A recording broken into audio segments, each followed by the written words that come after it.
So, you're just gonna let me wander around? Just as long as you're looking for vector space, I don't care where you go.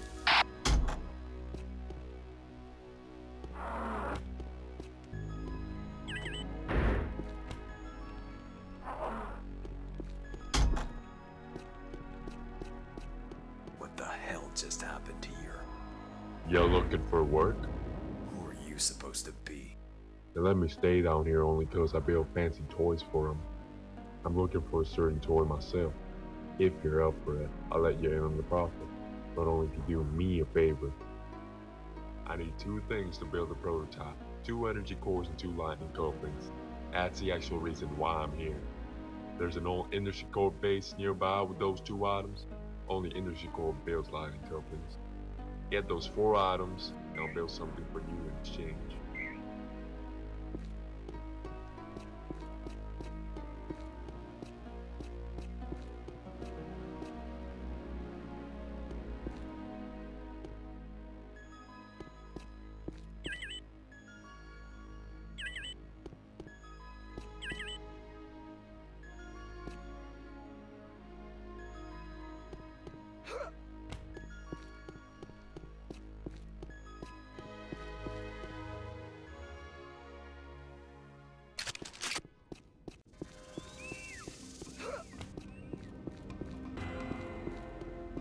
Welcome back to the walkthrough for Unreal Zenith.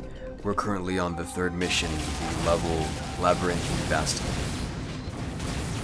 Now again, there's a skip ahead to speed through some of the map because these maps are rather large and that takes up a lot of time. In fact, Zenith's maps tend to be extremely large, even though they occasionally might not seem like it. Even the smaller maps contain, generally speaking, an immense amount of brush detail. The average brush count for a mission level was over 2,000 brushes, which for Unreal Engine 1 standards was pretty huge. Consider that the largest maps in the original Unreal were around 1,000 brushes on average, if not less than that. In some regards, I think it was a setback because map lighting and other things had to be manipulated in ways that only a well-versed mapper knew how to do. And the reason that that was a setback was that in some cases it wasn't necessary to make the maps that large, which gave occasion to some BSP issues early on. But having said that, I think that it wasn't really that big of an issue.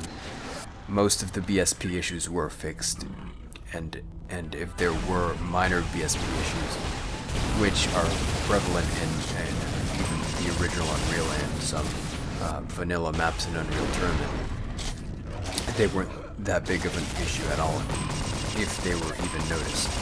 I think that Zenith had been a sort of leap from one sort of style of not averaging out to be 2,000 brushes to a very detailed sort of approach to using brushes to add onto maps instead of something like adding decoration or something like that in the place of would-be brushes. I think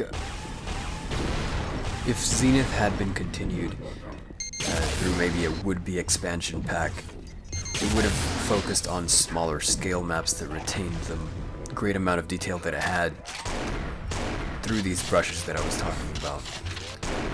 And when I say smaller scale, I mean smaller in space, but not in a way that would dilute conceptual grandness or anything like that. So this map we're currently on, Labyrinthine Bastion, was somewhat experimental. One of the experiments was an obvious failure, I think, which was an approach to terrain and outside world building. The outside world is almost wholly unconvincing in this map. And to be fair, the terrain in the map was actually appended to the newer parts of the map because it was basically retained from a very old version of the map. Originally it was meant to be attached to Mission 5. So basically there was no industrial planet, there was no Mission 4. The castle in Mission 5 at the bottom of the valley in the Azure Crag, which is coming up, was supposed to be on a cliff that was led to by a bridge, and that was sort of something like Return to Napoli's Gallus Peak. And you can tell that a ton of work had been made to expand that and change that a lot, which was a good idea, I think. It's just that because some parts of the map were experimental, not everything turned out exceptional. The exteriors of Zenith's artificial constructs, on the other hand, I think blow away a lot of the other campaign's presentations of exterior constructs. This is the one thing that the mod overall knows how to do in terms of sheer level design and exteriors, and in most cases I think that it's able to take that presentation and use it to its advantage through the rest of that map. The interior of the map didn't really aim for large-scale design, obviously, and it focused a lot more on the gameplay and not so much the environment, which I think could have been improved in terms of the idea had it been more emphasized and maybe even more conceptually grand.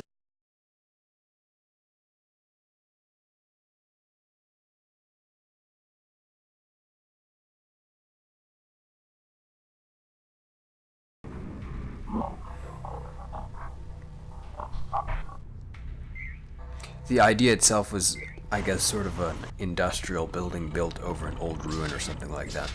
And you could sort of tell from part of the map that that was the case, but again, it wasn't very emphasized. The idea wasn't taken to a length that it could have been taken to make it a lot more interesting. But like I said, there's a clear emphasis on the gameplay, and to its credit, it does do some pretty good, cool things that sort of offset the player's expectations. And that's another feature of this map, and many other things in Zenith that are particularly unique. See, when a veteran Unreal mapper goes through a campaign, it's typical that they expect a pipeline map, sort of like the style of maps in Unreal 1 and Unreal Return to Napoli. Most maps are built off of that kind of style in Unreal-specific design, which isn't a bad thing, it's just convention. Most campaigns follow this frame, and sometimes mix in some Half-Life style play that sort of does the same thing. And one example of that would be Project Xenom's middle maps, which were largely focused on a Half-Life style sort of pipeline, where you had to press a bunch of buttons all over the place to get some main event to occur and continue on with the campaign after that.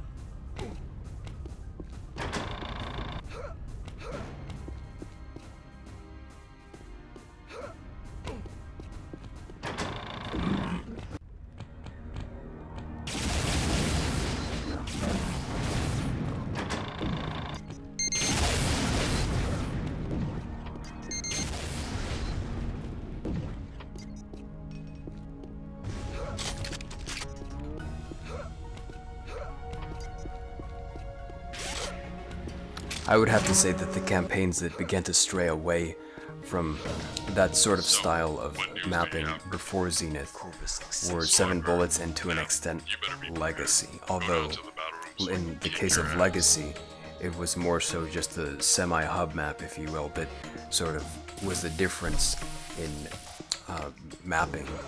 But on the other hand, there was 7 Bullets, which did have some interesting and unusual approaches to mapping, but it still largely retained that sort of approach of pipeline mapping, except that it added some twists to its gameplay, and it did have some more interesting and unorthodox boss fights, which most other campaigns didn't attempt to implement. But Zenith took this to a different level, somewhat experimentally, and I think this particular experiment worked. It was upsetting but impressive to see, for example, the mini-boss fights in Labyrinthine Bastion, which were highlights of the map as opposed to the convention of having an array of monsters and gameplay that never really stood out when going through middle maps, if you will. The side quest here also was something that added more detail to the map and showed that there was an extra thing you could do or extra things you could do that made the mission more valuable. Now the map is actually finished quite rapidly, but it never comes off as sort of a passage map. You don't get through it and think that it was just sort of a map to get you from A to B, like some of the maps in the original Unreal, which I mentioned in other videos. Some of these maps are something like Spire Village, which essentially is just a village, and then a pathway down to the Sunspire. Others are something like the Trench, which is the prelude to the ISV Cran map set.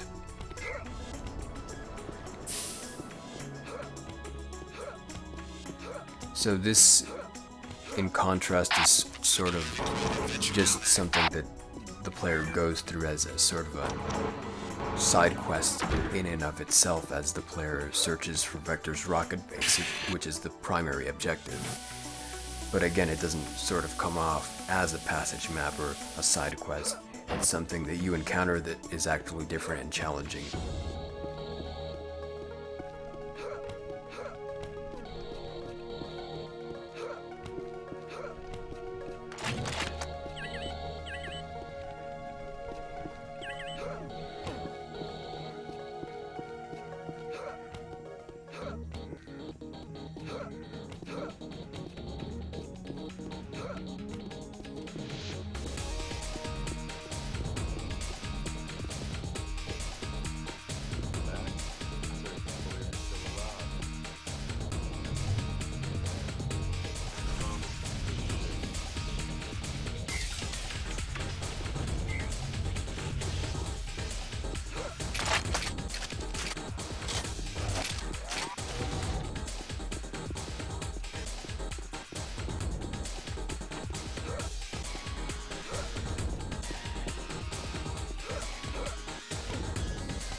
Looks like there's some incoming ships.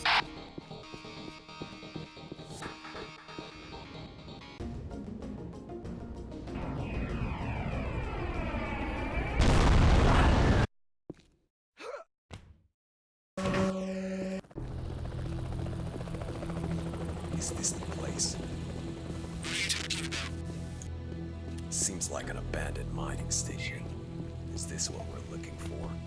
Map said something about a facility partly underground. That's all I said. Let's hope we're right. There's gotta be some sort of computer network in there if you can find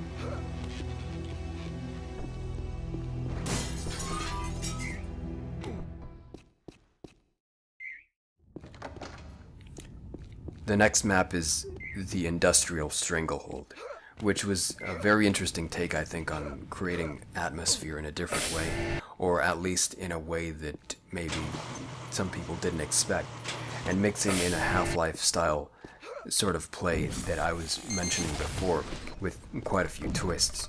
The integration of Enzyme's Q computers and Michael's screen package, which were used to make the map more dynamic, were never really used in other major campaigns prior to Zenith.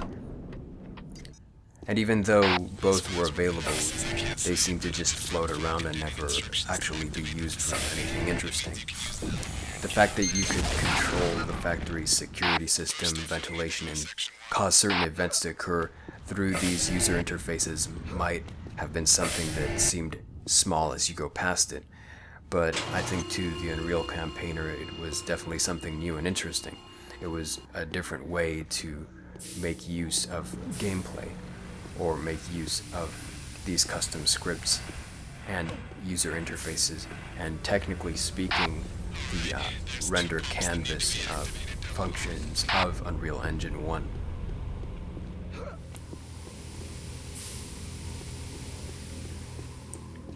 I think the map obviously takes some inspiration, I think, from Half-Life, and tries to build off smaller spaces while attempting to keep that creepy, silent atmosphere about the map. And I think that part certainly worked. The music combined with the usual absence of enemies allowed players to enjoy the map itself, rather than remain distracted by enemies around the corner. And that was sort of another unorthodox approach to gameplay.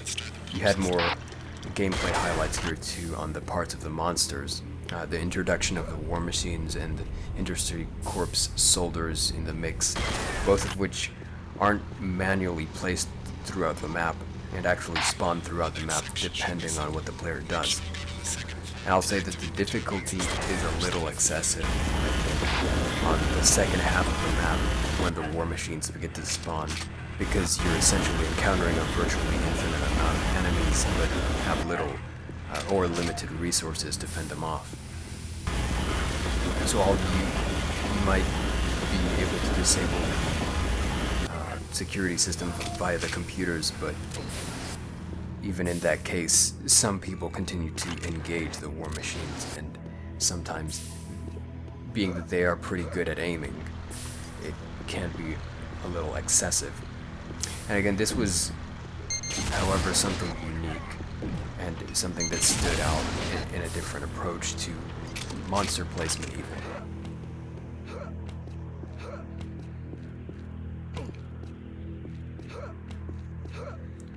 So overall, the gameplay, I think, of this map, though less experimental than the previous map, worked well to make the map memorable and unique. It stood out because of a few things, mainly the gameplay style that allowed a slower and more thorough play of the level.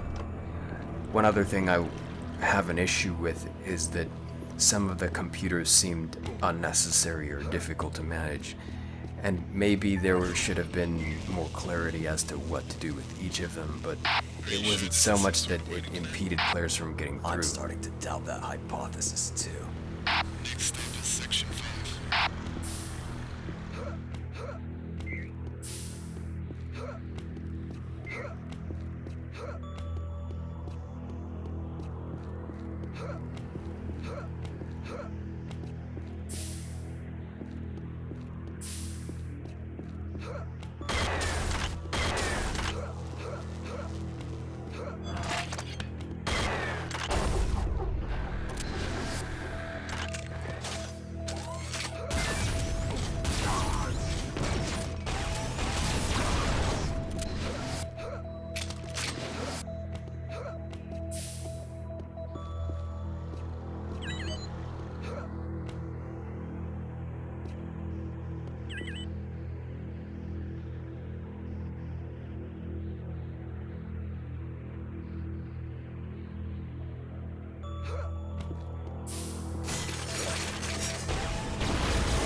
I think we might have turned the wrong systems on. What do you mean we turned it on? This isn't a plant. It's a robot manufacturing system. And we just turned it the hell on. This place is a self-automated factory. That damn thing is making war machines. And guess where it's pinpointing their paths? All over the place. The mountains, scar bases, everything. That would explain these soldiers. I bet Industry Corp is trying to resettle here. Okay, one moment. I'll try and sort this thing out. I don't really understand what it's saying here. There might be 2 other pumps on the sub-level of this section that you'll have to trigger. More importantly, we need to get section 5 and 6 open.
Now, by the way, there's the atomic cow there that could be purchased at the marketplace in between maps in the intermission, which was actually a pretty extensive feature of Zenith 1.1, since you could control all kinds of things about it, and it pretty much stayed with you for the rest of the game once you purchased it.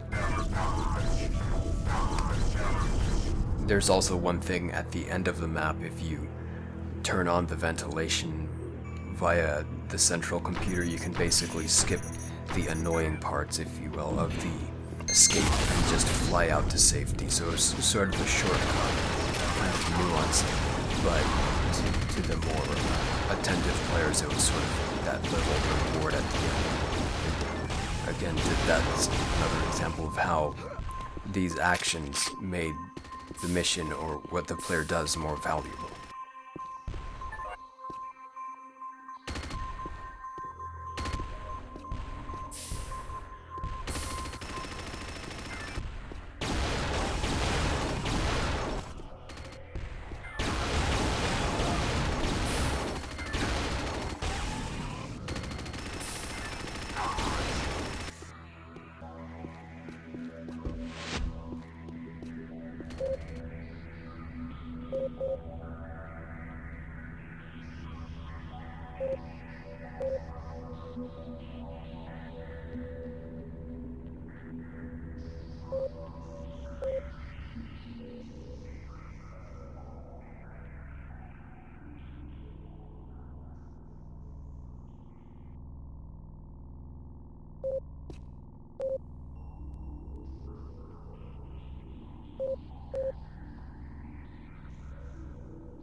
That's what Nev said.